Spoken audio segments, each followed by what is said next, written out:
Hi friends, I'm Benjamin Sears. Welcome to Movement Snacks, bite-sized morsels of movement that are nourishing for body and mind with a meditative component.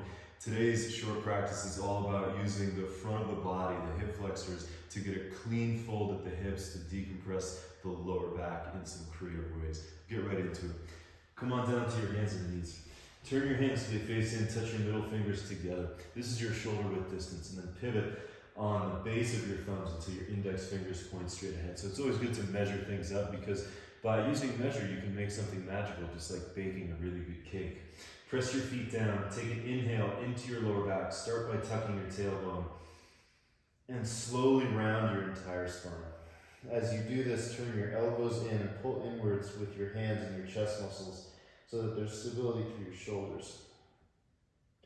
Once you feel like you're as round as you can get, start to pick your head up and glide your chin back until your heart starts to come forward, but your lower back stays nice and long and neutral. From there, tuck your toes underneath. Take an inhale, push the floor down, hover your knees up. Good. Take another inhale. You can hold your breath for a moment. Tap your right knee to your right elbow. Hold there. Push the floor down.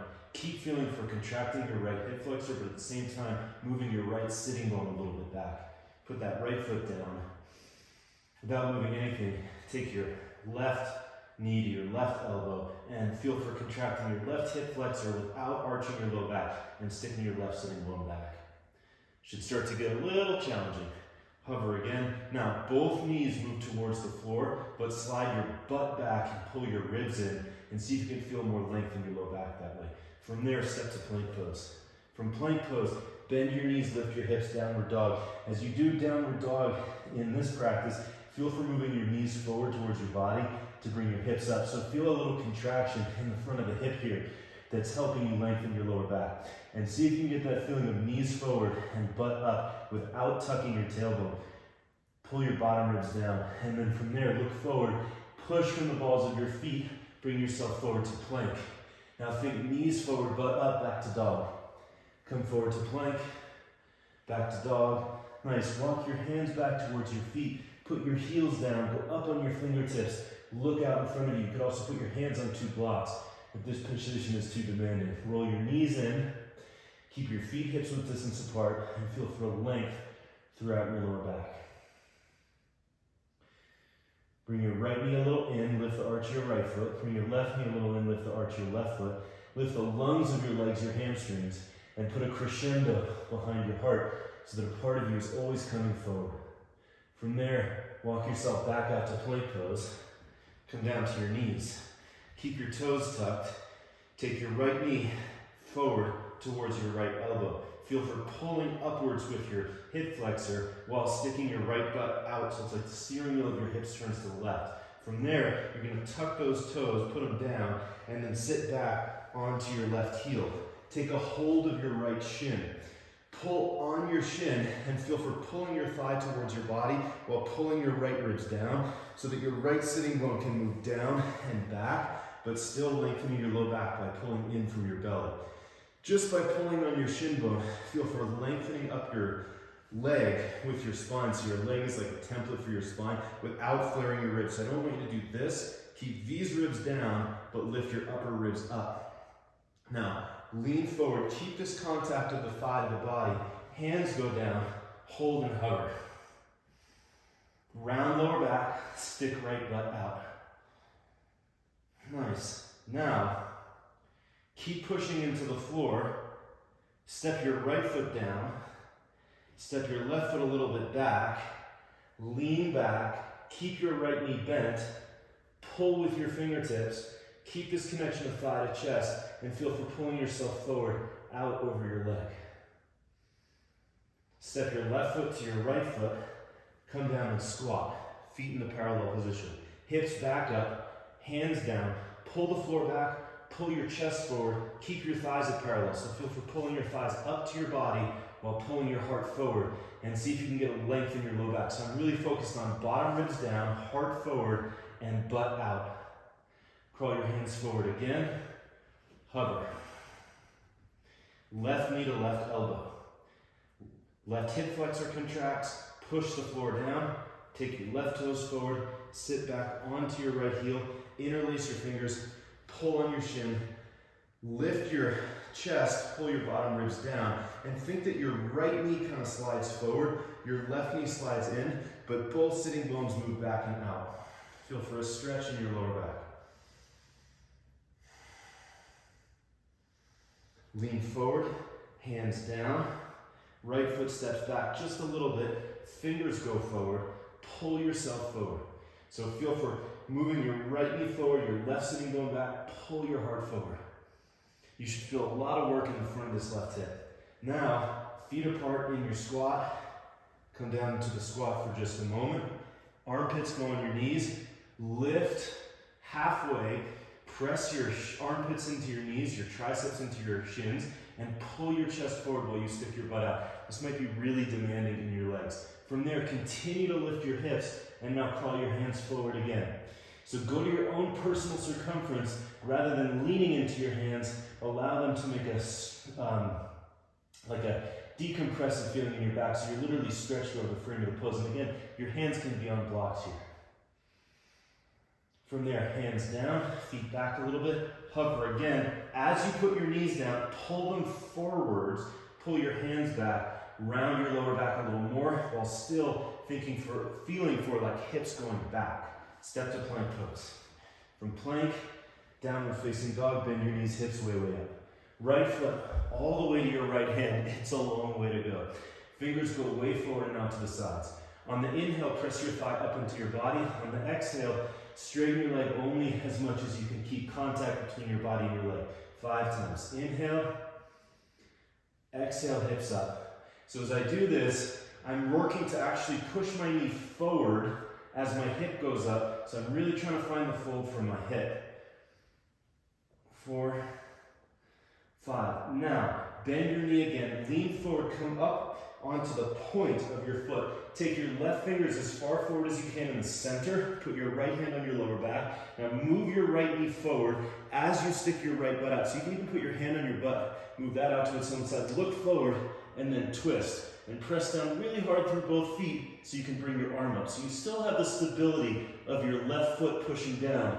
And your right foot, grip the floor with your big toe. And that'll help you move your hips back so that you can lean back into the twist a little more. Good, bring your hands down. Step your feet side by side, hips width distance apart. Hands behind your ankles, fold forward. Again, keep the contact between your body and your legs so that you keep the conversation, the fold in the hip going. The bend of your knees is a conjunction. It's like, and I can stay in the fold of my hips. From there, look forward, right foot all the way back into your lunge. See how I'm all measured up, armpits on the knee, heel right below the knee. That gives me a 90-degree angle in my front leg. Fingers forward to circumference. So there are all of these triangular references in the postures. So from my perineum to my right hand to my left hand, I'm making an isosceles triangle. Lift your hips and fold. Again, it's not important for you to straighten your leg. Instead, see if you can feel the movement forward and back of pulling your left knee forward to lift your left hip, even as your leg straightens a little bit more. Okay, now lean forward enough that you can put the point of your foot down. Take your right fingers way forward. Left hand goes on your lower back. Look forward and then turn your head. So the way to keep your hips in the center of the pose is to really use both feet. So press that right foot down, the back foot. Press your left foot down. Move your hips back and up, but pull your ribs down. Bring your left arm up. So it's going to feel like a lot of load in your front leg, but that's okay. We want that. Nice. Now hands down. This time all the way back to downward facing dog. Bend your knees, lift your hips way up. Walk your hands back a little bit, just a little bit, not too much. Keep your knees bent and your heels up. Go in front of your ankles, grab the outside of your right heel with your left hand, and now you'll be perfectly diagonally bisecting in between your legs with your left arm. Look forward and then turn your head. So the key to this pose is to bend your knees. Watch as I move my right knee forward, my left hip goes up, and then I'm pumping the lung on the side of the hand that's down, because that side has a lot of demand, and I'm flushing the kidney on the other side. Sacrum is stable between the two pillars of pelvis. Stay on the spit. Left hand goes down. Notice I keep contact and then just reach through to the other side. Both knees bent, both arms straight. Turn your head. Push the floor a little further away. And the more you use your legs, the more that you get in your first floor, the more that you can express the fluency of your second floor, and then your vision will just naturally turn. So a well-integrated whole has all three floors working together. Bring your hands back down. Walk forward to plank pose. The plank is the measure for the dog. Now right foot forward. This time, lift the heel of your right foot. Lean forward. Slide your hands interlaced like a basket for your heel. And then lean forward. Press the point of your left foot down. Straighten your arms and keep your right knee bent. So that keeps you in the fold of the right hip. And then your leg becomes a template for the extension of your spine. Now you can just stay here, or you might hover your back leg. But notice how I'm still connected body to leg on the right side. And then by keeping my arms straight and my knee bent, I can bring my heart forward. So there's two back bends in this forward bend. One at the pelvis and one behind the heart. Now, a little extra credit, you can do the same thing we did before, or heel goes down, left fingers go forward. It's a very challenging pose. Right hand on your lower back, look forward, and then you can start to twist into revolved half moon. Keep your right knee bent, even though it's a different type of stability than if you were to straighten it.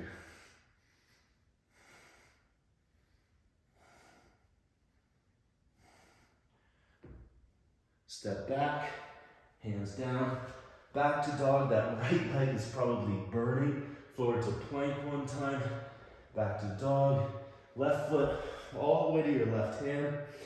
Lean forward, make a basket, interlace your fingers, good. So the beauty of the boundary of the hands and the ball of the heel and the mid of the hands is that it kind of forces you to find the fold of the hips. So before I try to lift my leg, I'm not going to let my hips go over here. I'm really trying to find the ball of my left foot to move my left sitting bone back. So it's a diagonal cross reference on the same leg. Ball of left foot to outside of left hip. And then look a little forward. Use the pull to lift your leg. You don't have to lift the leg high. It's more about reaching through the back leg. And then extra credit. Fingers go way forward. Keep reaching through this leg. You can even put your hand on your knee for a moment. Throw your knee into your hand. And then hand goes on the low back. Big grip with your left big toe will really help. Making some friction on the floor. And then when you're ready, you can bring your arm up. I told you, this is a hard one. Pull your shoulders back and keep reaching back through your right leg.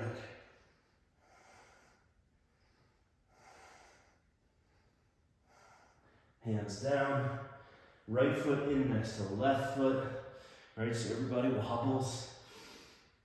Especially if you hit leg day yesterday, I'm really feeling it in the quads between the squats and the skiing. But it's actually really wonderful to feel the muscles in your body having been worked. Slide your hands under your feet.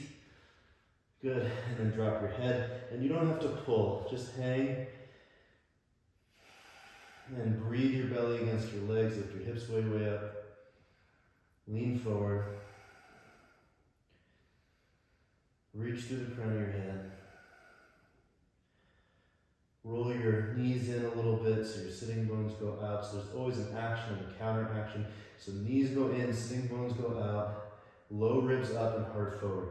So everything sort of counteracts the piece of your body that's just below or above. And that's how you continuously center yourself and explore a pose rather than holding a pose. From there, come on down. You're going to tuck your toes, sit back on your heels for a moment. So this is just to give you a little thigh stretch after all that work in the front of the hips. Put your hands on your thighs, turn your palms up. When you're ready, close your eyes. Inhale up your back, an image that fire rises up your back. Exhale down your front and image that water descends the front of your body. So fire up your back is like the effort that it takes to make a fire, the effort that it took to do the practice. And water down the front is the grace that you receive from your efforts. So to make grace from effort, make your efforts graceful. And you are in the middle of effort and grace, mediating effort and grace with skill. So up your skill to turn effort to grace. Inhale up your back. At the top of your head, begin your exhale down your front.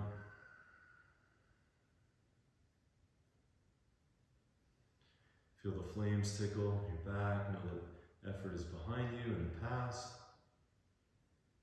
And grace is in the front of you in the future.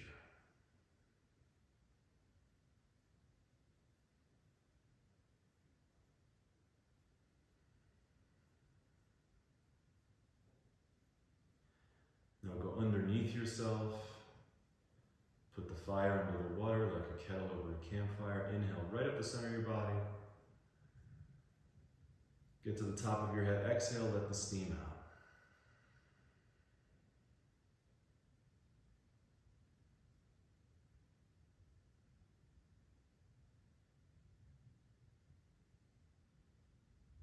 And for a few moments, just allow yourself after the doing to be in the being.